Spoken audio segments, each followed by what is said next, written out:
So I want to talk about an issue that I think affects a lot of people. I've seen with my clients, I've seen definitely with myself, and it really does your head in and it leaves you totally confused. That is when you know you're losing body fat, yet it feels like you've got bigger, it feels like you look worse, and this is quite common. And what's going on is when we look at ourselves in the mirror, we are we look at curves, we look at relative, we look at shape, and that's how we determine whether we're looking good or bad. For example, if you could see your stomach hanging over your trousers, you know you're looking bad, I better get on a diet and so forth. Now what happens when you're losing body fat is you can also see it. So you're like, well, my face looks thinner, my clothes are a bit looser, and then this is where you get that confusing area. Is if you lose body fat in a way that changes your curves and maybe emphasizes a certain curve, you can actually look worse even though you've lost body fat. And this is what I've had personally this last few days, and definitely before competition, and I've seen it even more prominently with different clients over the years.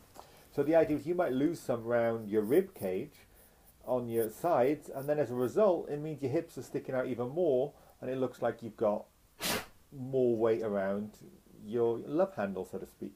Or alternatively, you lose body fat on the top of your stomach, which is great, but then that means your lower stomach looks even fatter, so to speak, than it was before.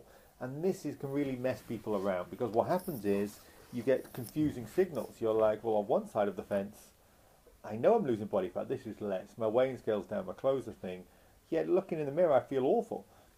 And all I can say when this happens, and you know, it's quite common, is for you to just keep things going. Because what happens is, fast forward a week, fast forward 2 weeks, depending on what's going on, the next bit goes down, and then all of a sudden you're like, oh, I look great, and then you can all celebrate and be happy.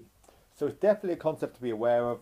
Just because you're losing body fat doesn't necessarily mean you'll always look better, especially if you're the kind of person who focuses on one particular area. You know, for myself, I'm always looking at the stomach muscles, abdominals.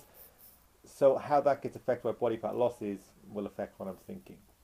So if you know you're losing body fat, yet for some reason you're looking in the mirror and it feels worse, then this is what's going on. You're just losing in different areas, and the shape outline has made you feel worse. But persist, keep going, and you'll get to the stage where you're absolutely chuffed about the body fat losses all over the body.